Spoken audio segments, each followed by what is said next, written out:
Hai semua, apa khabar? Sekali lagi saya Mahadevan, saya seorang peguam. Saya beramal di Tetuan Jedib Hari dan Jamin. Topik kita pada hari ini cara membuat laporan polis dari perspektif seorang peguam.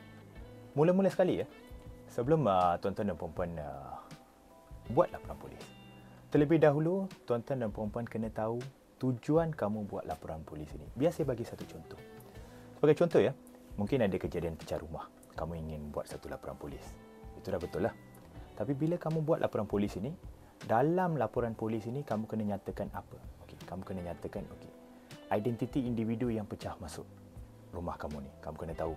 Kalau kamu boleh bagi gambaran, baguslah. Macam contoh, apa yang kamu boleh nyatakan? Kamu boleh nyatakan identiti individu tersebut, mungkin bangsa, mungkin perwatakan, mungkin ada sebarang pengecaman identiti yang kamu boleh buat. So, kamu boleh nyatakan. Kedua, dalam laporan polis yang sama itu, jika kamu ada, sebagai contoh, kamu ada sebarang perlindungan insurans, jika kamu tidak ada perlindungan insurans sekalipun, tidak mengapa. Kamu boleh nyatakan kerugian kamu, apa yang kamu hilang, apa yang jadi. Kamu kena bagi butiran barang-barang yang hilang supaya pihak polis boleh membuat siasatan dengan lebih terperinci dan ianya akan membantu. Tapi bila kamu pergi balai polis, tapi kamu tak tahu kamu nak buat laporan polis ni untuk sebab apa. So maksudnya kamu seolah-olah macam layang-layang tak ada tali. So kamu sampai situ, kamu hanya membuat ataupun memberikan butiran sebagaimana yang ditanya oleh pihak polis. Tapi bila kamu faham tujuan kamu buat laporan polis, maka ianya akan menyenangkan prosedur dan ianya akan menyenangkan kerja kamu. Kedua bila kamu buat laporan polis, ini sangat penting kamu kena bagi semua butiran yang perlu, yang lengkap kamu kena bagi. Contoh, sekiranya ada satu kes kemalangan, kamu terlibat dalam kemalangan contohnya. Kita kena ingat, akan ada seorang pegawai penyiasat, akan ada seorang anggota polis yang akan menyiasat kes kamu ini. So, kamu ingin membantu anggota polis ini dalam siasatan beliau. So, contoh, tadi saya sebut pasal kemalangan tadi. So, paling penting mungkin kamu memang harus nyatakan tempat kemalangan. Kenapa kamu perlu nyatakan tempat kemalangan? Kamu kena nyatakan tempat kemalangan supaya pihak polis boleh pergi ke tempat kemalangan.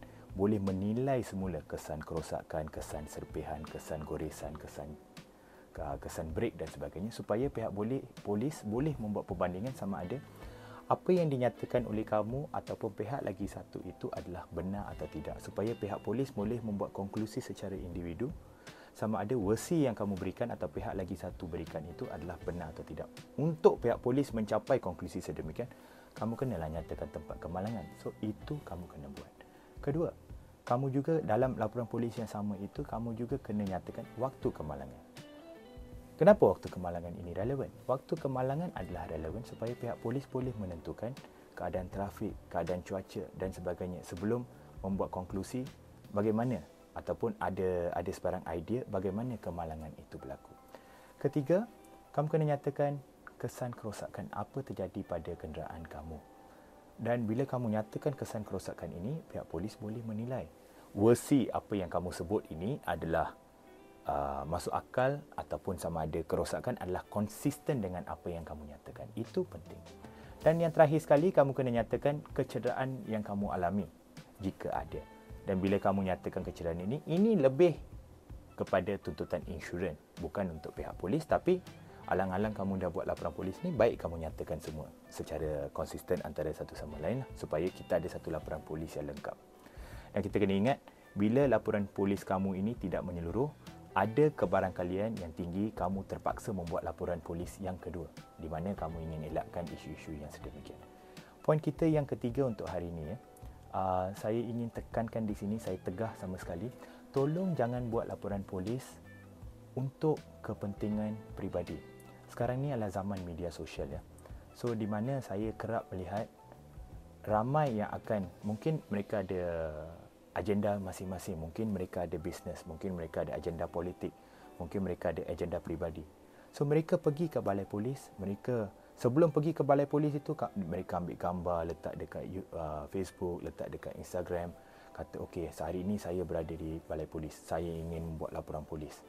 So, individu ni pergi ke balai polis. Lepas buat laporan polis, individu ni sekali lagi ambil gambar laporan polis, tunjuk dekat social media. Dan tujuan individu-individu sedemikian buat laporan polis yang sedemikian rupa adalah untuk meraih publicity murahan. Adalah kerana ada agenda peribadi. Kita kena ingat ya, pihak polis ada banyak kerja. Kita tak boleh membebani pihak polis semata-mata kerana kamu ingin meraih publicity murahan. Semata-mata kamu ingin tumpang sekaki di sini, kamu tak perlu. Jika kamu tidak ada sebab untuk membuat laporan polis, jangan buat laporan polis. Jangan perkudakan anggota polis. Jangan pergunakan polis untuk kepentingan peribadi kamu. Dan kita kena ingat ya, mungkin kamu boleh membentuk naratif di media sosial mengatakan, sebab ramai yang berpendapat bahawa jika kamu buat laporan polis, kamu adalah pihak yang benar, kamu adalah pihak yang betul. Tidak semestinya. Kita kena ingat, laporan polis ini hanya adalah satu laporan yang akan membantu pihak berkuasa untuk membuat siasatan. Laporan polis kamu itu tidak akan menentukan sama sekali sama ada kamu adalah di pihak yang benar ataupun di pihak yang salah. Hanya kerana kamu adalah orang pertama yang membuat laporan polis, ianya tidak bermaksud kamu adalah kamu berada di pihak yang benar. Tidak sama sekali. So tolong saya tekankan sekali lagi, tolong jangan buat laporan polis yang sedemikian rupa. Tolong jangan ambil kesempatan. Dan poin kita yang terakhir untuk hari ini ya, tuan-tuan dan puan-puan, saya juga ingin tekankan, saya juga ingin maklumkan kepada semua bahawa jangan sesekali kamu buat laporan polis palsu. Ini saya selalu lihat dalam pekerjaan saya selalu lihat dalam kehidupan seharian saya. Bila ada contoh, saya bagi contoh sekali lagi, bila ada contoh kes kemalangan ya, mungkin kamu akan didekati oleh beberapa orang ataupun kawan-kawan kamu yang mengatakan, tolong saya buat laporan polis ini sebab saya nak buat satu tuntutan. Kamu buat laporan polis palsu mengatakan kamulah yang langgar saya. Saya akan buat tuntutan insurans supaya saya boleh dapat sedikit duit dan sebagainya untuk perbelanjaan seharian saya. Mungkin niat kamu tu betul lah. Mungkin niat kamu itu ingin membantu kawan kamu. Tapi persoalan saya di sini, adakah ianya berbaloi?